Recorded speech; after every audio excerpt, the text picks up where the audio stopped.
You arrive before the city fully wakes. The glass walls of the executive floor hum with rain, and Seoul spreads below like a circuit board of amber and violet light. Your laptop bag weighs heavy on your shoulder. You're early because sleep hasn't been a friend lately, not since the promotion made you the youngest creative director your agency has ever hired. He's already here. Min Jae stands by the window, suit jacket abandoned on his chair, sleeves rolled to his forearms. He doesn't turn when the elevator chimes, but his posture shifts, aware. You've worked 3 floors below him for 2 years, seen him in presentations where he dismantled campaigns with surgical precision. Everyone calls him the Ice Prince of Gangnam. No one calls him by his first name except his secretary, and even she looks nervous doing it. "You're early," he says to the window. "So are you." Now he turns. His face is exactly as the boardroom rumors describe: sharp, composed, beautiful in a way that makes you cautious rather than foolish. But there's something else tonight. Fatigue, maybe? Or the same insomnia that brought you here at 5 in the morning. "The merger presentation," you say, crossing to the conference table. "I wanted to review the deck before the team arrives." I had the same thought. He moves to the opposite side of the table. The distance feels intentional, respectful. You spread your materials between you like a treaty. For the next hour, you work in near silence. He catches a logic gap in your third quarter projections. You spot a color contrast issue that would fail accessibility standards. The collaboration is effortless, mechanical, safe. Until his phone buzzes. He glances at it, and something flickers across his expression. Too quick to name, but it looks like pain. "Coffee?" he asks abruptly. It's 5:30 in the morning. The machine on this floor makes a decent Americano. You follow him to the small kitchen annexed to the executive suite. He moves with the efficiency of someone who's done this many times alone. 2 cups, no questions about how you take yours. He hands you one, and his fingers don't touch yours, but you feel the heat of the ceramic and something else. Consideration, maybe. "They're going to fight us on the budget." They are. You already have a counter strategy. He almost smiles. "Do I?" "You always do. That's why they call you..." You stop. "The Ice Prince?" He does smile now, brief and sharp. "I've heard worse." You sip your coffee. It's perfect. "Why do you come in this early?" The question surprises both of you. His jaw tightens, then releases. "Quiet," he says finally. "I can think here." "Me too." Something passes between you and the kitchen's warm light. Understanding, perhaps. A recognition that you're both the kind of tired that comes from caring too much about work that matters. He looks at you differently now, and you realize he's actually seeing you for the first time, not as a junior creative he has to tolerate, but as someone who might understand the weight of the floor he stands on. "We should go back," he says softly, but neither of you moves immediately. The presentation happens at 9. Your team is nervous, but you've prepared them well. Min Jae sits at the head of the table, expression unreadable as the board members file in. You deliver your pitch with the confidence of someone who rehearsed it 17 times in front of a mirror. The numbers are clean. The creative is bold but defensible. You can feel the room shifting in your favor. Then the CFO leans forward. "This budget assumes a 30% increase in digital ad spend. In this economy?" You open your mouth, but Min Jae speaks first. "The assumption is conservative," he says, voice even. "Our competitor analysis shows a 40% average increase across the sector. We're proposing less risk, not more." He slides a document across the table. You've never seen it before. It's thorough, devastating, irrefutable. The CFO sits back. After the meeting, your team celebrates and whispers by the elevator. You should join them, but you're watching Mean Jay gather his materials with the same precise efficiency he brings to everything. He catches you looking. "Good work," he says. "You didn't have to back me up." "Yes, I did. Your strategy was sound. Though you should have anticipated the CFO's concern." "I did. I just didn't have the competitor data." "Now you do. For next time." Your fingers brush his as you take it. The contact lasts less than a second, but you feel it in your wrists, your chest. He feels it too. You know because he steps back. Professional distance restored. "Thank you," you manage. He nods and walks away, leaving you with the flash drive and the strange sense that something just shifted between you, subtle as a door left slightly ajar. The week bleeds into routine. Morning meetings, afternoon revisions, late nights when the city lights blur and your eyes burn. You don't see Mean Jay except in passing, a nod in the hallway, his voice through a conference room door. But you're aware of him in new ways. The coffee that appears on your desk when you're drowning in deadlines, still hot, exactly how you like it. No note, but you know. Your friend Hana notices. Someone's taking care of you. It's just coffee. From the executive floor, in a real cup, not the disposable ones from the break room. She grins. "Who is he?" "It's not like that." But your face warms and Hana laughs, delighted. "Oh, it's exactly like that." You want to protest, but the truth is more complicated. You think about Mean Jay at odd hours. The way he tilts his head when he's listening, really listening. The quiet competence in everything he does. How he protected your work in that boardroom without making you seem weak. You've dated before. Careless, forgettable men who wanted the idea of you more than the reality. This feels different. Careful, adult, terrifying. Friday night finds you alone in your office again. Most of the building has emptied. You should go home, but home is a small apartment that echoes. And here at least you have purpose. You're sketching concepts for the next campaign when your phone buzzes. A text from an unknown number. Still there? You stare at it. Who is this? Check your door. Your heart does something complicated. You stand, smooth your skirt, and open your office door. Mean Jay leans against the opposite wall, still in his work clothes, but with his tie loosened, top button undone. He looks human like this, accessible, tired, and real. "How did you get my number?" you ask. "Company directory." He straightens. "I'm ordering food. Have you eaten?" No. "Korean or Italian?" "You're ordering food?" "I'm hungry and everyone else has gone home. I thought..." He hesitates, and you realize this is new for him too, this reaching out. "I thought you might also be hungry." You should say no. Maintain boundaries. Keep the professional distance that's protected you both. But you're hungry and tired, and he's looking at you like you're a problem he actually wants to solve. "Korean," you say. His shoulders relax. "Good. My office?" You follow him to the executive floor. His office is larger than your apartment, all clean lines and glass. The city spreads beneath you, infinite and glittering. He orders from his phone while you stand awkwardly by the window, unsure where to sit, how to be. "There," he says, gesturing to the sofa by the window, more comfortable than the desk chairs. You sink into leather that probably costs more than your monthly salary. He joins you, careful to leave space between you. Not so much that it's obvious, but enough that you can breathe. "Tell me something," he says. "What?" "Something that's not about work." The request surprises you. "Why?" "Because I realized I don't know you. Not really, and I'd like to. If that's all right." Your throat tightens. "What do you want to know?" "Why did you become a creative director?" The real reason.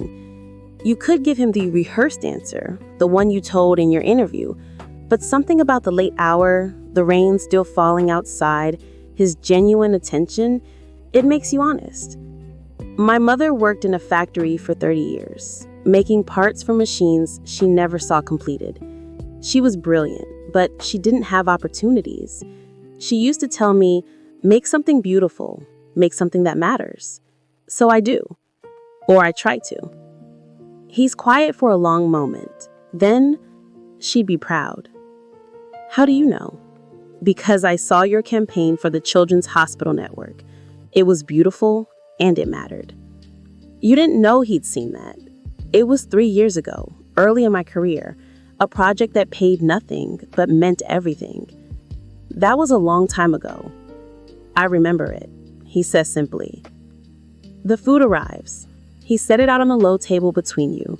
Soft tofu stew, rice, banchan in small ceramic dishes. You eat together in comfortable silence, and it feels strangely domestic, like something you've done 100 times before. Your turn, you say. Why do you come in so early? His chopsticks pause. My father built this company from nothing. He was brilliant, ruthless, absent. He died when I was 25 and left me everything. The business, the debts, the expectations. I spent 5 years fixing what he broke. He sets down his chopsticks. I come in early because if I stop moving, I remember how much I resented him and how much I miss him. The honesty is a gift. You know that. I'm sorry. Don't be. I'm telling you because he looks at you and there's something vulnerable in his expression now. Something raw. Because I want you to know me too. Not the Ice Prince. Just Mean Jay. Your heart pounds. Just Mean Jay. He shifts closer. Not too close, but closer. Is this all right? Yes. If you want me to stop anything at any point, tell me. I will. His hand lifts, hesitates, then settles on your cheek. His palm is warm. You lean into the touch before you can stop yourself. His thumb brushes your cheekbone once, gentle, testing. When you don't pull away, he leans in slowly, giving you every chance to retreat. The kiss is soft, questioning. His lips are warm and careful, and he tastes like tea and something else, something that might be longing. You respond without thinking, your hand finding his shoulder, anchoring yourself. He makes a small sound, almost surprised, and the kiss deepens just slightly, still respectful, still asking. When he pulls back, his forehead rests against yours. Both of you are breathing unevenly. I've wanted to do that, he whispers, since the morning you caught my mistake in the third quarter projections. You laugh breathlessly. That's a very specific moment. You smiled when you corrected me, like you were happy to find someone who could keep up. I was. He kisses you again, longer this time, but still controlled. His hand moves to your neck, thumb against your pulse. You feel cherished rather than claimed. When you finally separate, he doesn't go far. I should walk you home, he says. It's late. Exactly. He drives you in a car that's too expensive and handles too smoothly. The rain has stopped, leaving the streets slick and reflective. He parks in front of your building and walks you to the entrance. At your door, he stops. I don't want to rush this, whatever this is. Neither do I. But I'd like to see you, outside of work, if you want that. I want that. He smiles, real and unguarded. Tomorrow, there's an art gallery in Sancheongdong. Small, quiet. We could... Yes. His smiles widens. I'll text you.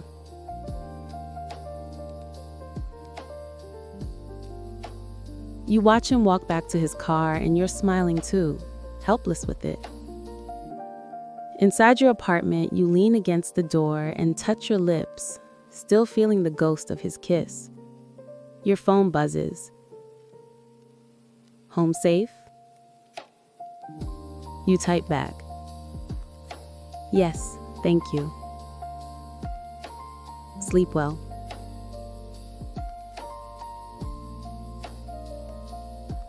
You do sleep, better than you have in months. The gallery is everything he promised. Small, hushed, filled with the contemporary Korean art that speaks in colors and textures rather than words. Min-jae meets you at the entrance wearing jeans and a simple sweater, and he looks younger like this, softer. He takes your hand as you walk through the exhibits, and his thumb draws small circles on your palm.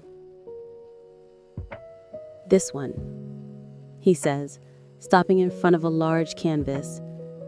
Abstract blues and grays, rain or tears, or both. It reminds me of you. Why? Because it's beautiful and complicated. You have to look at it for a while to understand it. Your chest tightens. You think I'm complicated? I think you're worth understanding.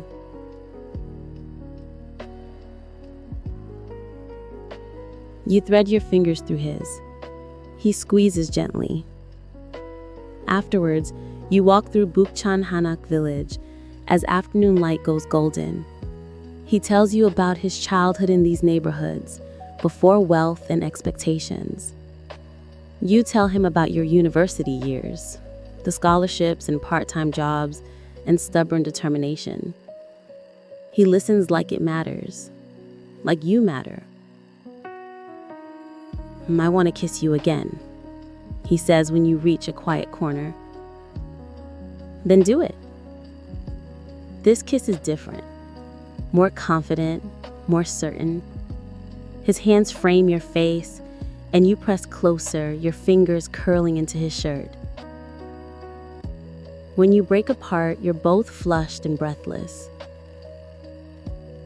Come have dinner with me, he says. I know a place, small, family-owned, best jjigae in Seoul. That's a bold claim. I'll prove it. He does. The restaurant is tucked down an alley, warm and loud with conversation.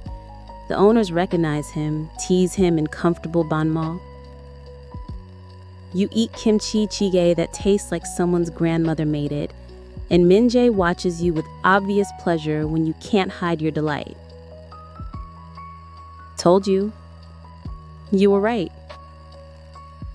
I'm taking a photo of this moment, you admitting I was right. You laugh and steal a piece of his pork belly. He pretends to be offended, but offers you more from his plate. It's easy this being with him. Natural. It frightens you how natural it feels. Walking back to the car, he takes your hand again. I need to tell you something. Your stomach drops. What? The merger we've been working on, it's more complicated than the board knows. There's a hostile investor trying to force the sale. If it goes through, the company restructures. Jobs are cut, entire departments. He stops, turns to face you. His grip on your hand tightens. I'm telling you because you deserve to know, and because I need you to understand. If I fail, you might hate me for it. I could never hate you. You say that now. You step closer, close enough to feel his heartbeat. Listen to me. Whatever happens, we face it together, okay? He exhales shakily. Okay. Do you trust me? Yes. Then let me help. His eyes search yours, then you nod, and you see relief flood his features. There's a board meeting Monday, emergency session. If you're willing, I'm willing. He kisses your forehead, your cheeks, finally your mouth. Thank you. Monday morning, you arrive at the office before dawn. Min-jae is already in the conference room, surrounded by documents and spreadsheets. He looks up when you enter, and his expression softens. You came. Of course I came. For the next 3 hours, you work in tandem. He explains the financial structures, you map the narrative framework. Your creative strategy training becomes a weapon. You know how to make people care, how to tell a story that moves hearts and minds. Together, you build a presentation that's not just numbers, but vision. The board meeting is brutal. The hostile investor's representative is smooth, polished, relentless. He paints Min-jae as sentimental, clinging to his father's legacy at the expense of profit. The board member shifts uncomfortably. Then Min-jae stands. He's calm, commanding, brilliant. He dismantles the investor's arguments with surgical precision. But it's not enough. You can feel the room slipping away. May I? You ask quietly. Min-jae glances at you, surprised.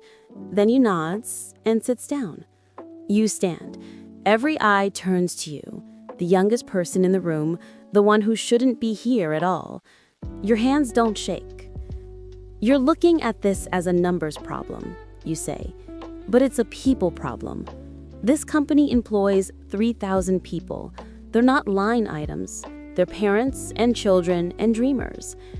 The hostile offer values the company at 12 billion won, but it doesn't value the nurse who uses our healthcare software to save lives, or the teacher who uses our educational platforms to reach students who were failing, or the small business owner who grew their revenue by 40% using our consulting services. You pause. You can sell to the highest bidder, or you can invest in the people who make this company matter. The choice is yours. Silence. Then, the oldest board member, a woman who has been with the company since its founding, sits forward. I vote to reject the hostile offer. One by one, the others follow. When it's done, Min-jae's counter-strategy has won by a single vote. The investor's representative leaves, stone-faced. The board members file out, several stopping to thank you. When the room finally empties, it's just you and Min-jae. He's staring at you like he's seen you for the first time again. Was it okay? I didn't mean to overstep. He crosses the room in 3 strides and kisses you hard, pouring relief and gratitude and something deeper into it. You kiss him back, your hands fisting in his shirt. When you break apart, you're both shaking. Thank you, he breathes against your mouth. Thank you. We did it together. No, you saved us. You saved everything. That evening, he takes you to his apartment for the first time. It's beautiful, minimalist, elegant, high above the city.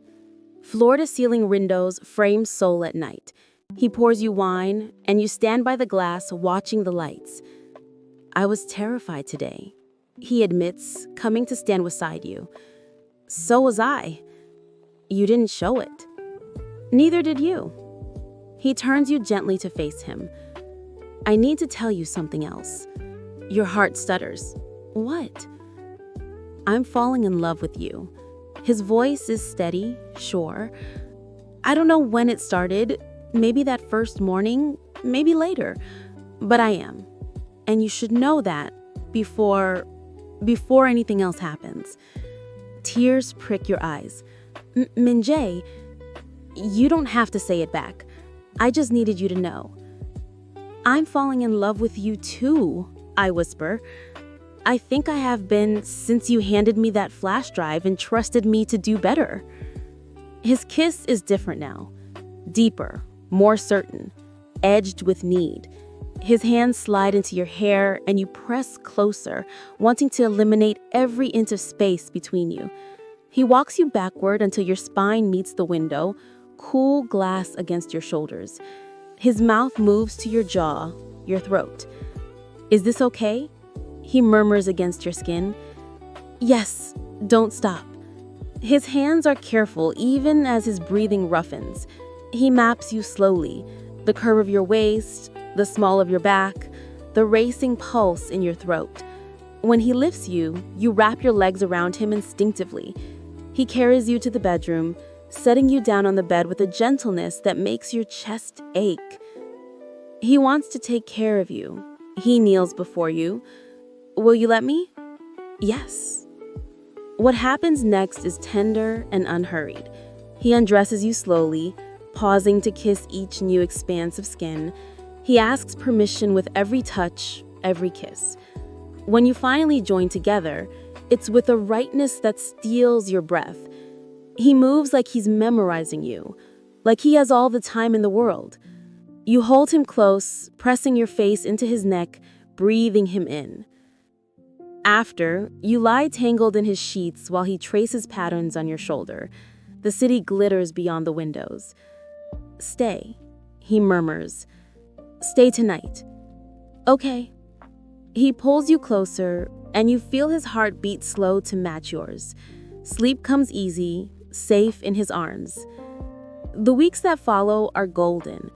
You're careful at the office, professional, appropriate, but everyone notices the way Min-jae smiles now, the way you glow.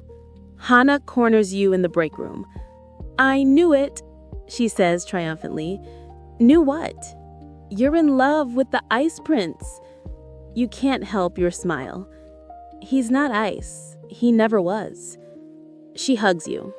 "I'm happy for you, both of you." Your relationship unfolds in quiet moments.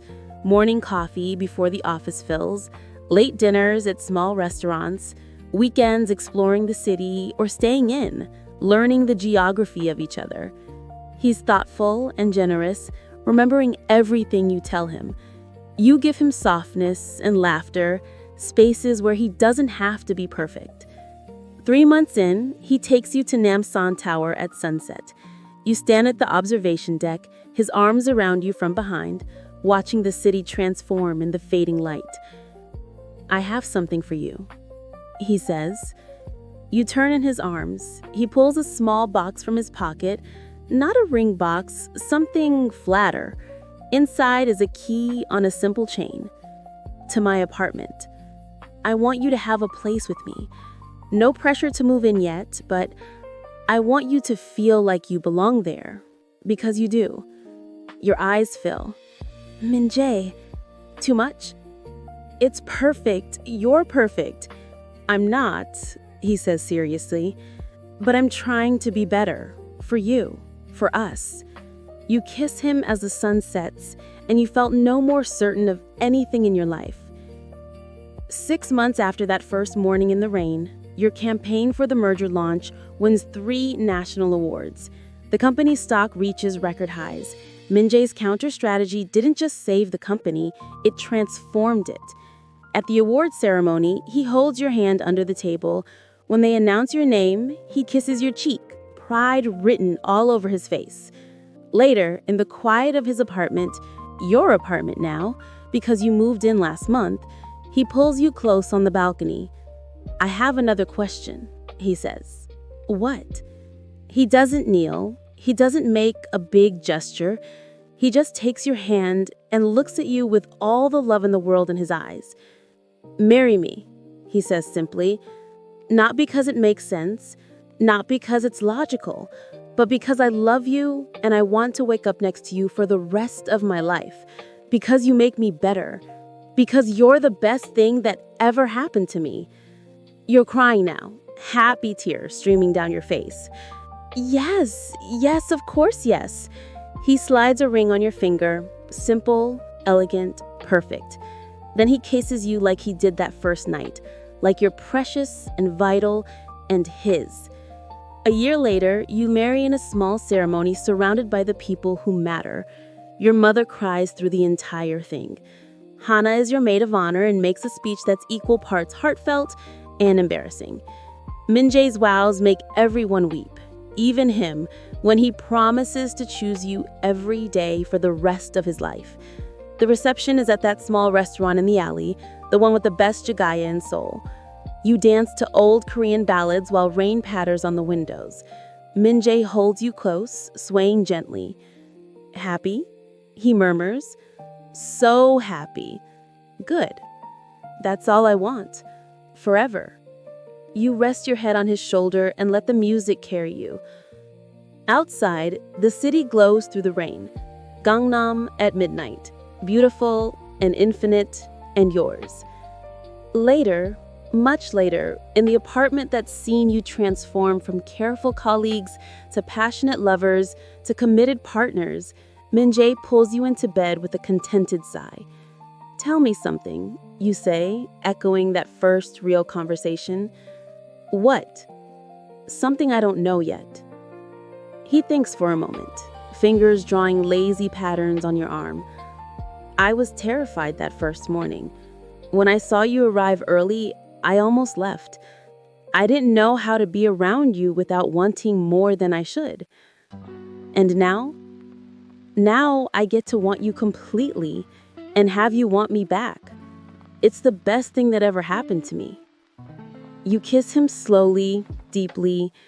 I love you, Min-jae. Just Min-jae. Always. I love you too, more than I knew was possible. Outside, the city continues its endless rhythm.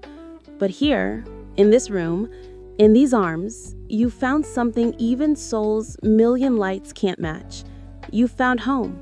You found forever. You found each other. And in the morning, you'll wake up together and do it all over again. The coffee, the conversations, the careful touches that have become familiar and beloved. You'll build a life together, one ordinary, extraordinary day at a time. But tonight, you simply hold each other as the rain begins again, gentle against the windows, and let love be enough.